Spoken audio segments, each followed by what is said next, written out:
आज नाटककार प्रसाद जी की कृति अजात शत्रु पर मैं चर्चा करूंगी, जो अति लोकप्रिय एवं आपके पाठ्य में अभिस्थापित भी है। अजात शत्रु प्रस्तुत नाटक का नायक है तथा एक महत्वाकांक्षी, अधिकार लोलुप तथा उद्दंड प्रकृति का राजकुमार भी, जिसका प्रमाण हमें उसके प्रथम संवाद से ही मिल जाता है। क्यों रे लुब्धक, आज तुम रिक्शावक नहीं लाया? मेरा चित्रक अब कैसे खेलेगा? अपने अधिकार को मनवाने का दंड विधान भी उसकी उग्रता को दर्शाने में कोई कसर नहीं छोड़ता। जब वह कहता है हाँ, तो फिर मैं तुम्हारी चमड़ी उधेड़ता हूँ। समुद्र, ला तो मेरा कोड़ा। इन सब उद्धरणों से उसमें अधिकार दर्प, शासन की नृशंसता, उदंडता, पद सम्मान की उच्छृंखलता और स्वभाव की उग्रता दिखाई देती है। यही दुर्गुण नाटक में उसके चरित्र विकास की नींव है। आयु और अधिकार प्राप्ति के साथ यह अवगुण उसमें तीव्र गति से वर्धित होते दृष्टिगोचर होते। तो चलिए, अजात शत्रु के परिचय के साथ अब मैं आज का विषय अजात शत्रु नाटक के आधार पर प्रसाद जी की नाट्य कला का विवेचन पर परिचर्चा करूंगी। नवीन एवं प्राचीन के संयोगवाही प्रसाद नाटकों के उद्देश्य की दृष्टि से पूर्ण भारतीय रहे, किंतु कला की दृष्टि से उन्हें नवीन पाश्चात्य नाट्य विधान स्वीकार करना ही पड़ा। अतएव उनके नाटकों के उद्देश्य सांस्कृतिक, कथानक, प्रागैतिहासिक और पौराणिक हैं, परंतु उनके नाटकीय तत्व सर्वथा नूतन हैं। न उनमें सूत्रधार है, न विष्कंभक, न भरतवाक्य, न आकाश भाषित आदि। न ही उनके नाटक केवल आदर्श प्रधान हैं। अजात शत्रु तो बिल्कुल पाश्चात्य शैली पर अवधारित नाट्य है। संपूर्ण नाटक प्रायः विरोध मूलक है तथा समस्त नाट्य में प्रायः विरोधी तत्व ही कार्य करते दृष्टिगोचर होते। इसका आरंभ भी विरोध से ही होता है, किंतु इसके इतर उद्देश्य प्रसाद जी का भारतीय ही रहा है, वही सत की असत पर विजय।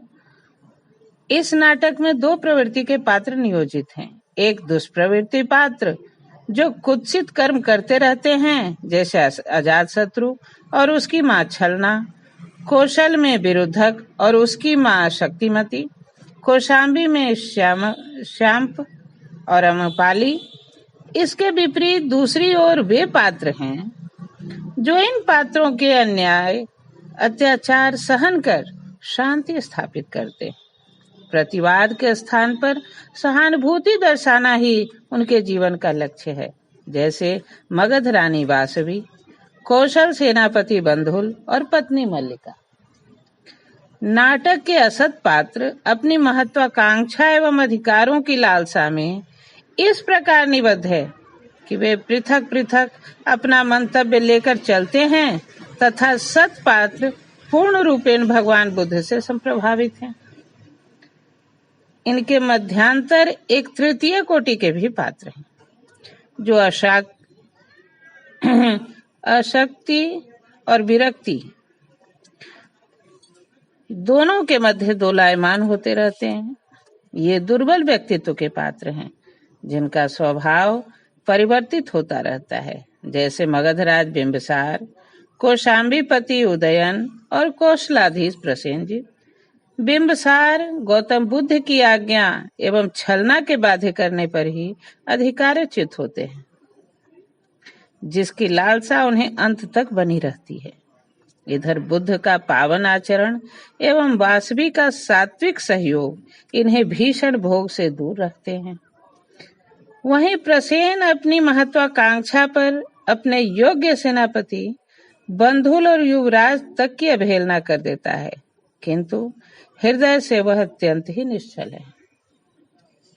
उदयन श्यामा के कहने पर पद्मा से दुर्व्यवहार तो करता है, किंतु बासव दत्ता के वास्तविक ज्ञान प्राप्त कर अपना दोष भी स्वीकार कर लेता है। इसी प्रकार सर्वदा की भांति इस नाटक में भी अति मानव आदर्शवादी देवता सत्पात्र, हीन मानव महत्वाकांक्षी असत पात्र तथा देव दानव प्रवृत्ति से समाविष्ट रूप मानव है। इन्हीं का संघर्ष संपूर्ण नाटक का कार्य व्यापार है। अंततोगत्वा सत की असत पर विजय दिखाकर नाटक को प्रसादांत दर्शाया गया है, जैसा कि प्रसाद जी के समस्त नाटकों में होता है। उनका मंतव्य है कि नाटक की अंतिम अनुभूति या सारभूत प्रभाव केवल उत्साह और हर्ष नहीं, केवल विजय का हर्ष नहीं, वरन संयत जन कल्याण की भावना का संचार भी है। नाटकांत उत्तेजना में नहीं, हृदय की विषादता में है। यह सुखांत भी नहीं है और दुखांत भी नहीं है। नाटक के अंत में न शोक का विषाद रहता है और न उत्कर्ष या द्वेष की उत्तेजना। इसीलिए प्रसाद के नाटक सदैव प्रसादांत होते हैं। एक और समस्त विघ्नों का परिशमन तथा अजात के पुत्र की उत्पत्ति, दूसरी ओर बूढ़े सम्राट का निधन स्थविर वातावरण की सृष्टि कर देता है। इसलिए नाटक विरोध मूलक होते हुए भी दुखांत नहीं है। कथा वस्तु विशृंखल है तथा इसमें एक साथ 3 घटनाएं परिचालित होती हैं और ये तीनों ही मुख्य हैं। मगध से विरोधाग्नि दहकती है, उसकी लपट कौशाम्बी से दृष्टिगोचर होती है तथा प्रचंडता कौशल में दृश्यमान होती है। इन 3 परिभाष कथाओं को इतनी ऋजुता से समन्वित किया गया है कि अत्यंत ही सहजता पूर्वक इन्हें पृथक भी किया जा सकता है तथा 3 अंक स्वतंत्र 3 कथानक को आत्मसात किए हुए हैं। इसके बावजूद कहानी के घटनाक्रम, घात प्रगतिघात, कौतूहल एवं पराकाष्ठा आदि तत्व इसमें भूरिशः विद्यमान है। इसका कथा का विकसन भारतीय सिद्धांत बीज बिंदु आदि क्रम से न होकर पाश्चात्य सिद्धांत संघर्ष द्वारा आरंभित हुआ है, किंतु घटनाक्रम में कथा का प्रवाह अत्यंत ही तीव्र गति से प्रवहमान है। प्रथम अंक में विद्रोह का आरंभ होता है, द्वितीय रूप में पूर्ण वेग और तृतीय एवं समाप्ति पर व्यापक हुए विरोधी का अंत हो जाता है। यह कथा वस्तु की अवस्थाएं एवं सफलता असफलता की कसौटी है। अस्तु कथानक की दृष्टि से यह पूर्ण रूपेण सफल है। चरित्र चित्रण की दृष्टि से भी यह अत्यंत ही सफल है।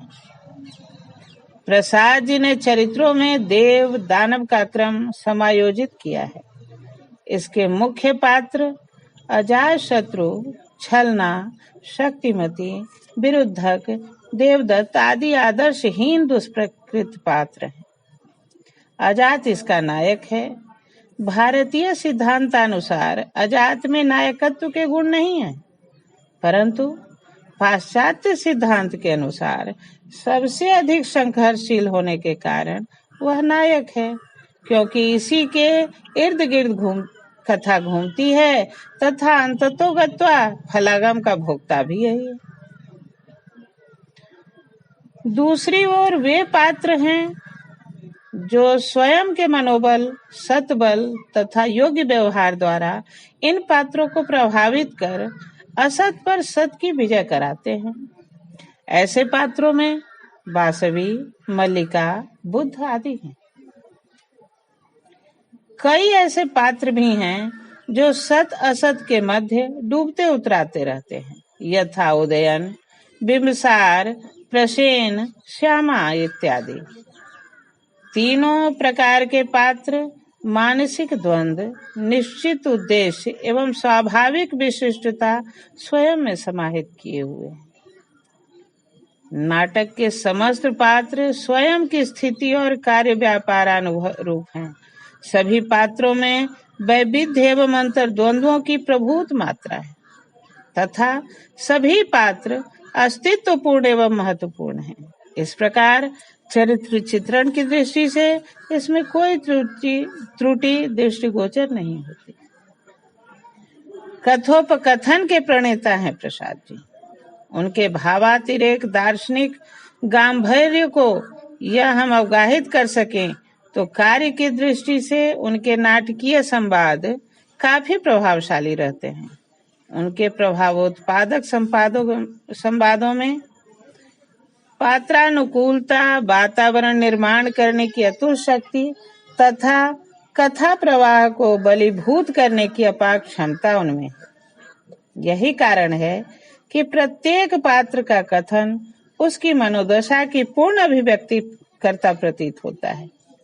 इस प्रकार संवादों की दृष्टि से यदि पर्यंकन करें तो एक ही साथ नाटकीय गति, माधुर्य, दर्शन, गांभीर्य आदि प्रस्फुटित होते हैं।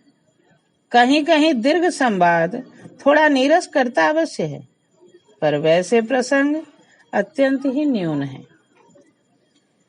भाषा शैली की दृष्टि से यह सर्वाधिक मौलिक कृति है। शैली का प्राधान्य सर्वत्र एक सा प्रतीत होता है। कथानक चूंकि राजघराने से संबद्ध है तथा राष्ट्रीय अंतर्राष्ट्रीय परिप्रेक्ष्य में संघर्ष एवं अशांति का बोलबाला है, जहाँ संपूर्ण नाटक गृह कलह का खाका तैयार करता है। देश काल परिस्थिति की दृष्टि से यह प्रागैतिहासिक भारत का दिग्दर्शन कराता है। वेशभूषा अथवा भाषा उसी वातावरण को पर्यंकित करते हैं। इसमें प्रसाद जी अत्यंत ही कुशल एवं दक्ष है। ये समस्त गुण जहाँ प्रसाद को सांस्कृतिक नाटककार बनाने में सहायक सिद्ध होते हैं, किंतु मंचीय बाधाएं भी उनकी यही है। उनका इस संदर्भ में मंतव्य है, वे कहते हैं कि मेरे नाटक इस मंच के लिए नहीं, वरन एक दिन मंच स्वयं मेरे नाटकों के अनुकूल हो जाएगा। इनके नाटकीय एवं मंचीय दृष्टि से कुछ त्रुटियां अवश्य हैं, जैसे ब्रिज श्रृंखल, कथानक, असंबद्ध दृश्य। इसमें स्थल कार्य की दृष्टि से भी असंबद्धता है। साथ ही वातावरण एवं भाषा की क्लिष्टता आदि इनकी मंचीयता के बड़े बाधक हैं। अतः मंचन की दृष्टि से यह सर्वथा अनुकूल प्रतीत नहीं होता, किंतु साहित्यिक दृष्टि से यह एक सफलतम नाटक की श्रेणी में परिगण्य है। इसके कथा प्रवाह, शैली, सम्मोहन, भाषा का माधुर्य, चारित्रिक महत्व, सभी नाटकीय गुण इसमें पूर्ण रूपेण विद्यमान है। अपने समस्त नाटकों की भांति अपना कल्पना वैभव प्रयुक्त करने में प्रसाद पूर्णतः सफल रहे हैं। उनके कल्पित पात्र एवं नाम मागधी, शक्तिमती आदि समयानुकूल है। पात्रों की विविध प्रकृतियां एवं उनका सुष्ठु विश्लेषण, अंतर्द्वंद्वों की विशिष्टता, एक प्रांजल प्रौढ़ साहित्यिक भाषा की छटा उनके प्रागैतिहासिक वातावरण में सजीवता उत्पन्न कर देती है।